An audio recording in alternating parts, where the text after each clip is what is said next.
Hi guys, आप सभी का मेरे इस YouTube चैनल पे हार्दिक स्वागत है। मैं विजय कुमार आज आपके बीच में टॉपिक्स लाया हूँ जो कि थर्मोडायनेमिक्स है, क्वांटम्स है। तो उसमें जो अपना कैलकुलेशंस होते हैं, डिफरेंशिएशन होते हैं, इंटीग्रेशंस होते हैं, तो उनके जो बेसिक फॉर्मूले होते हैं, हम ज्यादा नहीं पढ़ने वाले गणित के हिसाब से। जो इंटीग्रेशन फॉर्मूले हैं कि अपने यहाँ पे जो यूजफुल है उनकी बात करेंगे। तो सबसे पहले हम बात करते हैं डिफरेंशियल फॉर्मूले की बात करेंगे। तो डिफरेंशियल फॉर्मूले में हम बात करते हैं, आपको कोई भी कांस्टेंट राशि दे रखी है, जैसे c में कोई कांस्टेंट माना और इसका आप डिफरेंशिएशन करते हैं तो क्या प्राप्त होगा आपको। ये बेसिक बात है, मैं रिवाइज कर रहा हूँ आपको फॉर्मूले में, ताकि आप इसी 10-15 मिनट की वीडियो को देख के अपनी पुरानी जो बातों को रिवाइज कर सकें। तो कांस्टेंट कोई भी वैल्यू दे रखी है तो उसका जो आप डिफरेंस करेंगे या d/dx, यहाँ पे आप x के पर्टिकुलर कर रहे हैं कोई भी कांस्टेंट वैल्यू का डिफरेंशिएशन, वो की क्या होता है, 0 होता है। तो कोई भी कांस्टेंट राशि है उसका जो डिफरेंशिएशन होगा वो 0 होगा। अब यहाँ पे बात करते हैं, आपको दे रखा हो 5 दे रखा हो, जैसे इक्वेशन में आगे मैं नेक्स्ट फॉर्मूला बात करूंगा, उसके बाद बता देता हूँ आपको d/dx 5 दे रखा है तो उसका जो डिफरेंशिएशन होगा वो क्या होगा, 0 होगा। अब इसी में हम सेकंड फॉर्मूले की बात करते हैं। सेकंड फॉर्मूला अपना होता है x की पावर n का डिफरेंशिएशन। x क्या है, वेरिएबल है जो हम जिसके पर्टिकुलर जिसके सापेक्ष हम डिफरेंशिएशन करते हैं। जैसे यहाँ पे हम डिफरेंशिएशन करेंगे तो d/dx लगाएंगे, ठीक है।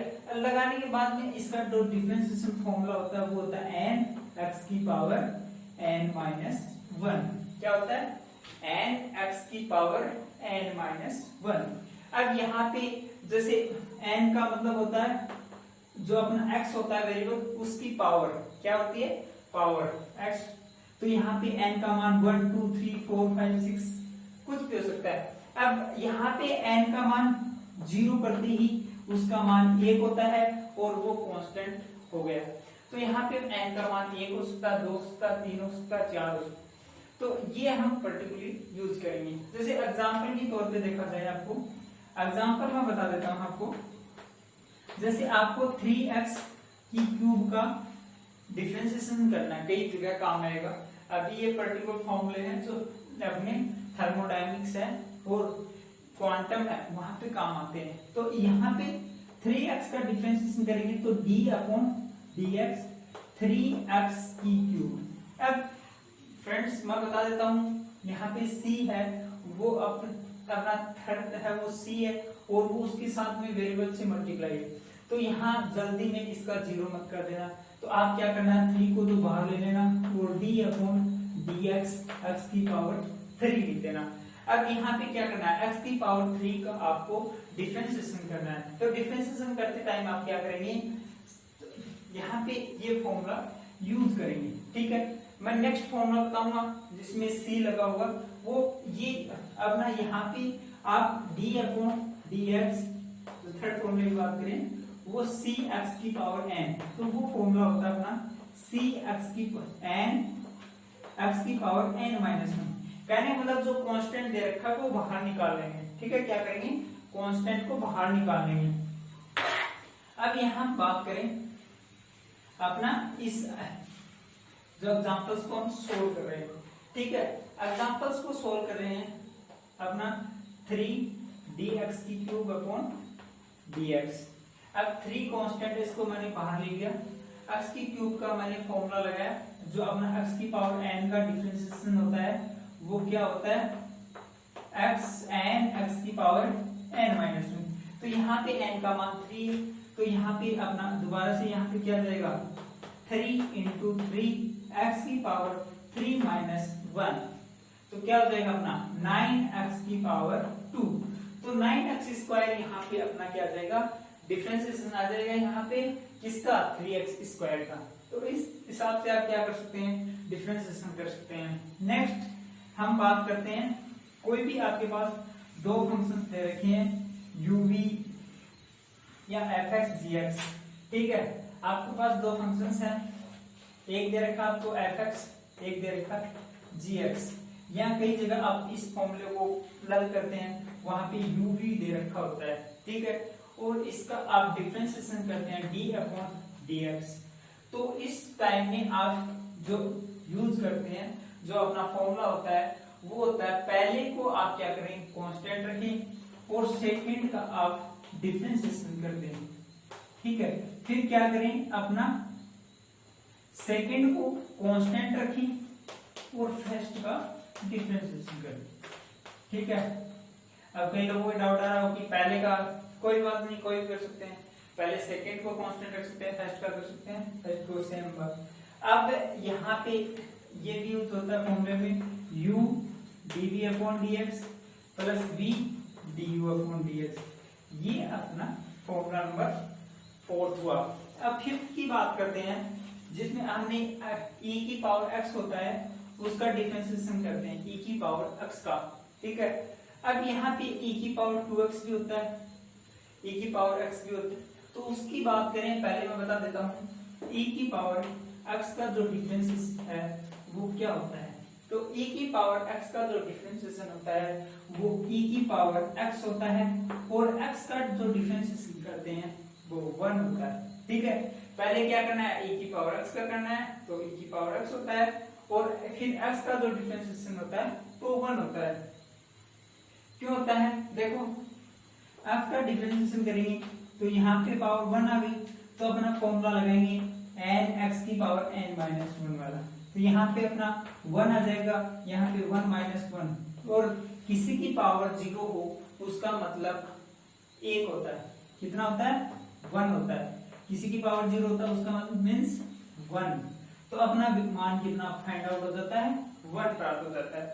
अब हमने फॉर्मूले बात कर लिए यहाँ पे e की पावर x का, इसी आधार पे हम नेक्स्ट की बात करते हैं, d अपॉन dx, e की पावर 2x की बात करेंगे, ठीक है, या 3x, मैं एग्जांपल्स दे रहा हूं। तो यहाँ पे 3x की बात कर रहे हैं, तो अपना डिफरेंशिएशन क्या हो जाएगा, e की पावर 3x, पहले तो इसका करना है, जो e की पावर x है उसका करना है, फिर आपको क्या करना है, x का करना है। तो x के जो पास में क्या है, कांस्टेंट 3, तो उसका क्या हो जाएगा 3, क्योंकि ये कांस्टेंट बाहर रखेंगे और x का डिफरेंशिएशन करेंगे जो कि 1 होता है, ठीक है। अब कई बार यहाँ पे 3x स्क्वायर भी आ जाता है, तो उस टाइम में आप 3 को तो बाहर रखना, फिर x स्क्वायर का डिफरेंशिएशन करना आपको, तो वो हो जाएगा 2x, ठीक। तो इस टाइप से आप कर सकते हैं। अब एक अपना फॉर्मूला होता है वो a की पावर x का।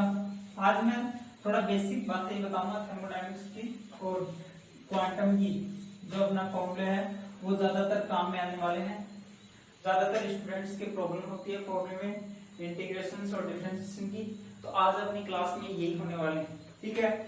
अब नेक्स्ट अपना फॉर्मूला होता है वो होता है d अपॉन dx a की पावर x।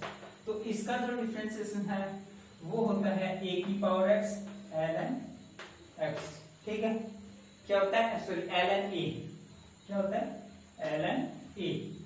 अब हम नेक्स्ट एक अपना फॉर्मूला होता है जो fx और gx है, वो आपको नोमिनेटर और डिनोमिनेटर के रूप में दे रखा है, ठीक। उस टाइम आप उसका डिफरेंशिएशन कैसे करेंगे, तो वो मैं बता देता हूँ, d अपॉन dx। तो यहाँ पे हम बात करें अपना, तो पहले आपको क्या करना है, जो आपको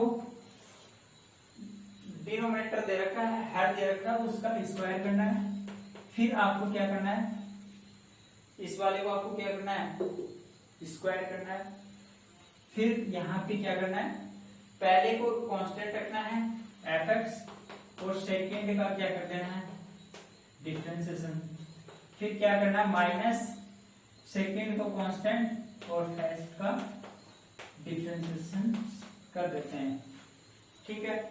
अब हम नेक्स्ट बात करते हैं यहाँ पे,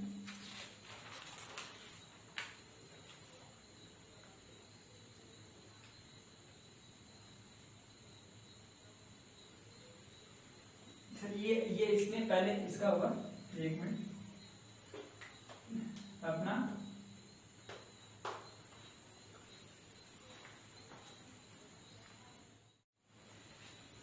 अब हम नेक्स्ट फॉर्मूले की बात करते हैं जो आपको दे रखा है fx बटे gx की फॉर्म में। तो उस टाइम आपको क्या करना है, या u बटे v की फॉर्म में है कोई भी अपना वेरिएबल्स, उसका हम d अपॉन dx के सापेक्ष क्या कर रहे हैं, अब डिफरेंशिएशन कर रहे हैं। तो वो होता है अपना क्या करते हैं, पहले जो डिनोमिनेटर होता है उसका स्क्वायर कर देते हैं, फिर क्या होता है, आप डिनोमिनेटर को कांस्टेंट कीजिए और नोमिनेटर का आप डिफरेंशिएशन कीजिए, माइनस डिनोमिनेटर को कांस्टेंट रखिए और डिनोमिनेटर का डिफरेंशिएशन कर दीजिए। ये अपना फॉर्मूला होता है। अब ये बेसिक फॉर्मूले जो x की फॉर्म में थे, इसके बाद में बात करें जो अपना sin x होता है उसका जो डिफरेंशिएशन होता है वो क्या होता है, cos x होता है। ठीक है, क्या होता है, cos x। और जो d upon dx cos x होता है उसका डिफरेंशिएशन होता है माइनस sin x। क्या होता है, माइनस sin x। और यहाँ पे हम बात करें sec x का, तो cos x तो tan x का cot x होता है। तो वो डिफरेंशिएशन अपने ज्यादातर काम नहीं आते हैं, अपने जो डिफरेंशिएशन है वो इतने ही काम आते हैं। इसके बाद में मैं एक आपको क्वेश्चन जिसमें कई स्टेप एक साथ एक एग्जांपल्स करा रहा हूँ, 2-3 एग्जांपल्स की बात करते हैं। ये आपको कोई एग्जांपल्स दे रखा है, ठीक है, क्या दे रखा है, आपको दे रखा है 2x e की पावर x। ये कोई भी वैल्यू प्राप्त होगी आपको x e की पावर x। तो उस टाइम आपको क्या करना है, डिफरेंशिएशन करना है। तो ये अपना क्या हो गया, u हो गया, ये क्या हो गया, v हो गया। तो उस टाइम में आपको क्या करना है, uv वाला फॉर्मूला लगाना है। तो क्या करना है, u constant dv upon dx plus v constant du upon dx, ये फॉर्मूला यहाँ पे पुट अप करना है। ठीक है, तो पुट अप करने के बाद हम देखें फ्रेंड्स, तो यहाँ पे आप क्या करना है, 2x को कांस्टेंट रखना है और e की पावर x को क्या कर देना है, डिफरेंशिएशन जो कि e की पावर x होता है x का 1 होता है। फिर क्या करना है, e की पावर x को रखना है और 2x का क्या हो जाएगा, 1 हो जाएगा, 2 बाहर आ जाएगा, x का डिफरेंशिएशन 1 आ जाएगा। तो यहाँ पे हम बात करें तो 2x e की पावर x प्लस 2 e की पावर x वैल्यू प्राप्त हो जाएगी। फिर हम बात करते हैं नेक्स्ट एग्जांपल की, जैसे आपको कई टर्म्स मिल रखा है, आपको नेक्स्ट एग्जांपल की बात करते हैं जो कि प्राप्त हो रहा है 3x² प्लस 2x प्लस 1। और इस इक्वेशंस का आपको डिफरेंशिएशन करना है। तो उस टाइम आप d अपॉन dx निकालिए, आप सभी के साथ मल्टीप्लाई कर दीजिए, d upon dx 3x² plus d upon dx 2x plus d upon dx 1। क्या करेंगे, इसका x² 3 बाहर आ जाएगा, x² का डिफरेंशिएशन क्या आ जाएगा, 2x, और यहाँ पे 2 बाहर आ जाएगा, x का डिफरेंशिएशन 1 और 1 का 0। तो आंसर क्या आ जाएगा, ये आ जाएगा। कहीं भी आपको करना हो तो इस टाइप से कर सकते हैं। अब हम इंटीग्रेशन की बात करते हैं। इंटीग्रेशन के जो फॉर्मूले होते हैं उनकी बात करेंगे, कौन कौन से जो यूजफुल फॉर्मूले होते हैं हम उनके बात करें। तो इंटीग्रेशन में बात करें,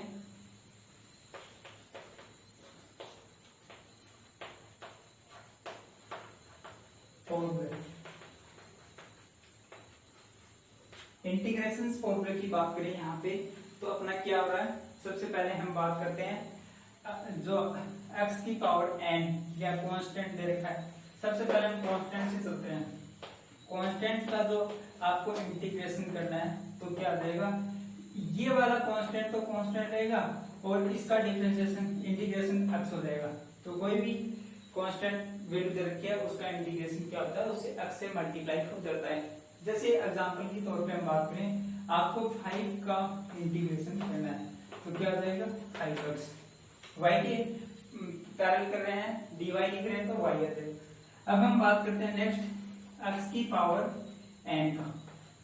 x की पावर n का जो डिफरेंशिएशन होता है, सॉरी इंटीग्रेशन होता है, वो क्या होता है, x की पावर n प्लस 1 बटे n प्लस 1।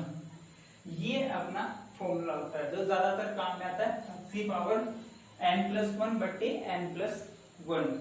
अब हम यहाँ पे जो n का मान है वो क्या हो सकता है, n का मान 1 हो सकता है, 2 हो सकता है, अब यहाँ पे -1 की बात करें तो -1 यहाँ पे नहीं होगा, क्योंकि जो अपना -1 होगा वो 1/x होगा, और जिसका इंटीग्रेशन होता है वो ln x होता है। 1/x का क्या होता है, ln x होता है।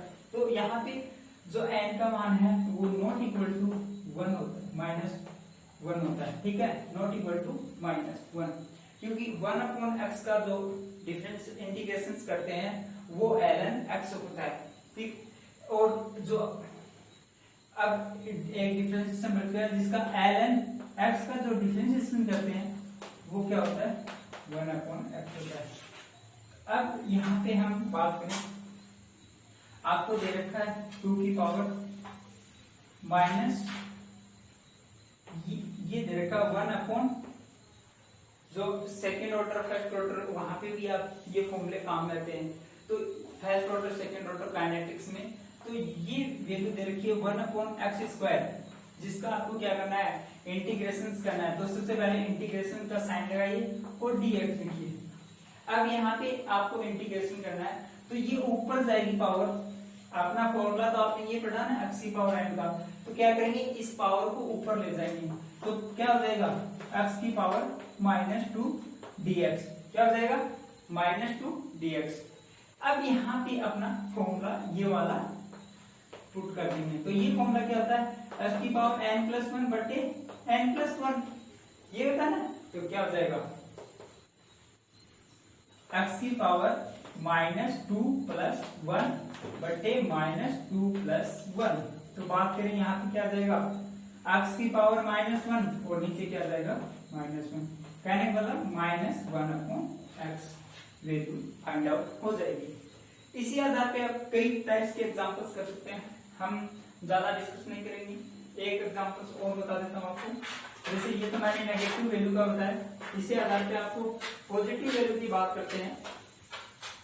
पॉजिटिव वैल्यू की जैसे x की पावर 5 का आपको क्या करना है, इंटीग्रेशन करना है, तो पहले dx लगाइए, इंटीग्रेशन का साइन लगाइए, फिर क्या करना है इसको x की पावर 5 + 1 बटे 5 + 1, कहने मतलब x की पावर 6 बटे 6, ये इसका क्या हो जाएगा, इंटीग्रेशन हो जाएगा। अब अपना नेक्स्ट फॉर्मूला है वो होता है e की पावर x का इंटीग्रेशन, तो e की पावर x का बता देता हूं, e की पावर x होता है इंटीग्रेशन।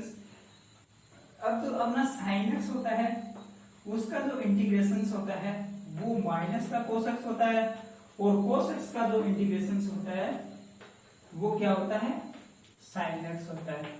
ये आपको याद रखने हैं। अब हम नेक्स्ट ये फॉर्मूले होने के बाद में वैल्यू पे आती हैं, लॉग्स की कुछ वैल्यू निकालना बता देता हूं इसी में। लॉग्स की वैल्यू बहुत से स्टूडेंट्स के लॉग निकालने में प्रॉब्लम आती है कि लॉग और एंटी लॉग कैसे निकालते हैं लॉग। तो सबसे पहले मैं लॉग की वैल्यू बता देता हूं आपको, उसके आधार पे आप निकाल सकते हैं, अप्रोक्सीमेट वैल्यू निकालनी पड़ती है। अब log 2 होता है 10 आधार पे, उसकी वैल्यू होती है 0.3010, ठीक है, 10 आधार होगा उस टाइम होगा, ठीक। और log 10 आधार पे 3 होता है तो उसकी वैल्यू दे रखी है आपको 0.477, ये याद रखना पड़ेगा आपको। इसके बाद में हम बात करें log 10 आधार पे 7 की वैल्यू की बात करें तो 7 की वैल्यू होती है वो 0.8451 होता है। अब कई बार सोचते हैं लोग सर 5 की भी याद करनी पड़ती है, 5 की याद करो तो अच्छा है, नहीं करो तो भी अच्छा है, क्योंकि log 5 को आप क्या लिख सकते हैं, log 5 को ऊपर नीचे 2 से मल्टीप्लाई कर दो तो क्या आ जाएगा log 10/2। अब क्या कर सकते हैं आप, यहाँ लिख सकते हैं ना, अपने जो फॉर्मूले होते हैं log के 3 फॉर्मूले होते हैं। पहला फॉर्मूला होता है log m/n, जिसको हम लिखते हैं log m + log n। दूसरा होता है अपना log m/n, जिसको हम लिखते हैं log m - log n। Third होता है अपना log m की पावर n, जिसको हम लिखते हैं n log m। तो ये फॉर्मूला यहाँ पे मैंने कौन सा लगाया, यहाँ पे log 10/2। तो यहाँ पे फॉर्मूला लगेगा अपना log m/2 n, कहने मतलब m/n। तो क्या हो जाएगा log m minus log n। तो यहाँ पे हम बात करें तो क्या हो जाएगा log 10 माइनस log 2। अब 10 की वैल्यू 1 होती है, 10 बेस पे 10 की वैल्यू 1 होती है। तो यहाँ पे क्या आ जाएगा मान 1 माइनस 0.30। 2 की वैल्यू कितनी होती है log 2 की 0.3010।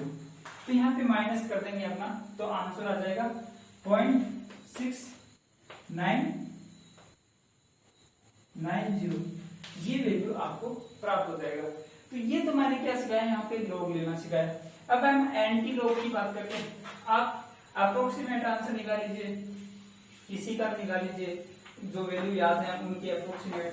जैसे आपको कई बार एक गलती यहाँ पे भी होती है, लोग सोचते हैं कि जो अपना log 2 होता है उसका 10 आधार पे वैल्यू 0.3010 होता है। अब डाउट यहाँ पे आता है, कई बार गलती हो जाती है कि log 10 बेस पे 1 की वैल्यू क्या होगी, इसका हाफ कर लेते हैं। ऐसा नहीं है, क्योंकि यहाँ पे वैल्यू क्या होती है 0 होती है। अब यहाँ log 10 बेस पे 1 की वैल्यू क्या होती है 0 होती है। तो 1 से जो भी वैल्यू प्राप्त होगी उनका मान 1 से ही ज्यादा होगा, न कि 1। क्योंकि आप कई बार ऐसे मत सोच लेना 2 है तो उसका हाफ कर देंगे, तो कहने का मतलब 1 का वैल्यू है वो 0.15 ऐसा कुछ आ जाएगा, इसका हाफ आ जाएगा, तो वो नहीं होगा। कितना होगा 0। अब हम एंटी लॉग्स की बात करते हैं। एंटी लॉग्स आज जो अपने पर्टिकुलर हैं काम में आने वाली हैं हर जगह। तो एंटी लॉग में कई बार रहता है, एंटी लॉग 2 टाइप्स की वैल्यू प्राप्त होती हैं। एक तो आपको नेगेटिव वैल्यू का कोई भी एंटी लॉग निकालना है। क्या है, पहले नेगेटिव लगा हुआ है और उसका आपको क्या निकालना है एंटी लॉग। तो मैं बता देता हूं एंटी लॉग कैसे निकालेंगे। तो क्या करना है पहले फ्रेंड्स, एंटी लॉग आपको किसी के इक्वल ये वैल्यू प्राप्त हो जाती है, हर जगह प्राप्त होती है, कोई भी हो जाए, फिजिकल में चाहे इलेक्ट्रो हो, चाहे केमिकल काइनेटिक्स हो, चाहे सॉल्यूशन हो, चाहे थर्मो हो, चाहे क्वांटम हो, हर जगह वैल्यू प्राप्त हो जाती है। कई जगह आपको क्या एंटी लॉग लेना पड़ता है। तो एंटी लॉग की बात करें, ये वैल्यू दे रखी है आपको, तो उस टाइम में आपको क्या दे रखा है नेगेटिव में वैल्यू दे रखा है। तो आप क्या करेंगे, जो नेगेटिव वैल्यू है उसको 10 की पावर में 1 ऐड करके नेगेटिव में 1 ऐड करके लिख देंगे। कहने का मतलब यहाँ पे 1 ऐड करेंगे और नेगेटिव में लिख देंगे, तो क्या हो जाएगा 10 की पावर -5।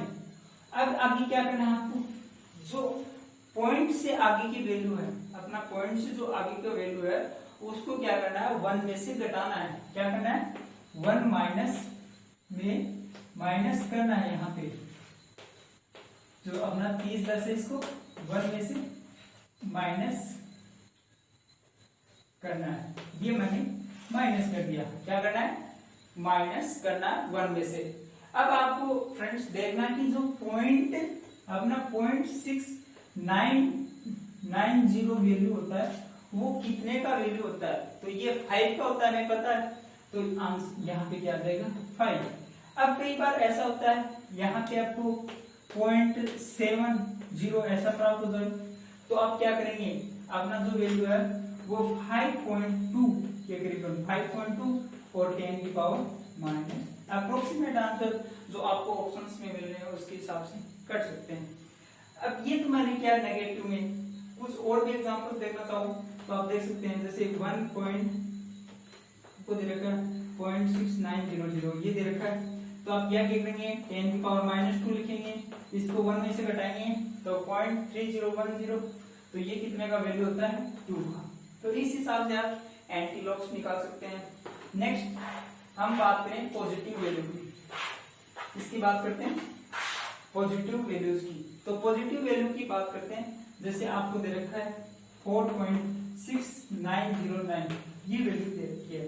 तो आपको कुछ नहीं ऐड करना है, कुछ नेगेटिव नहीं करना है, डायरेक्ट आपको क्या करना है पॉइंट से पहले की वैल्यू को तो 10 की पावर में भेजना है, और जो पॉइंट से आगे की जो वैल्यू होती है उसको क्या देखना है लॉग देखना, उसका कितने का लॉग होता है। तो ये वैल्यू कितने के लॉग की होती है 5 लोग की होती है 10 बेस की, तो हम डायरेक्ट लिखते हैं 5 इंटू 10 की पावर 4। अब यहाँ पे आपको ln की वैल्यू नहीं है क्योंकि आप ले रहे क्या है एंटीलोग, तो 10 बेस की वैल्यू ही काम ले लेना है। Thank you. आज का अपना इतना ही क्लास होगा। अब हम नेक्स्ट क्लास में थर्मोडायनेमिक्स की कुछ डेफिनेशन सकती हैं। इसमें थोड़ा सा मैं ये और बता देता हूँ आपको कि 1 जूल बराबर 1 कैलोरी बराबर क्या होता है, 1 जूल बराबर क्या होता है। तो हम बात करते हैं 1 कैलोरी है वो अपना 10 की पावर 4.18 जूल होता है। ठीक है, कितना 4.18 जूल होता है। अब अर्ग की बात करते हैं कि 1 जूल है वो 10 की पावर 7 अर्ग के इक्वल होता है। कितने का होता है 10 की पावर 7 के। और हम बात करें एक एटीएम है वो 760 1 एटीएम है वो 760 एमएम एचजी के इक्वल होता है। ठीक है, कितने का 760 एमएम एचजी के। और एक एमस्ट्रॉम की बात करें अपना तो वो होता है 10 की पावर -10 मीटर। कितना होता है 10 की पावर -10 मीटर। और एक बार की बात करें, एक बार है वो अपना 100 जूल के बराबर होता है। और एक एटीएम है वो अपना 101.3 जूल के इक्वल होता है। ये कुछ बेसिक बातें हुई हैं जो थर्मोडायनेमिक्स सभी फिजिकल केमिस्ट्री में काम में आने वाली है, तो वो हमने बता दिया है। नेक्स्ट थर्मोडायनेमिक्स स्टार्ट होगा जो हम नेक्स्ट वीडियो में करेंगे। Thank you, bye bye.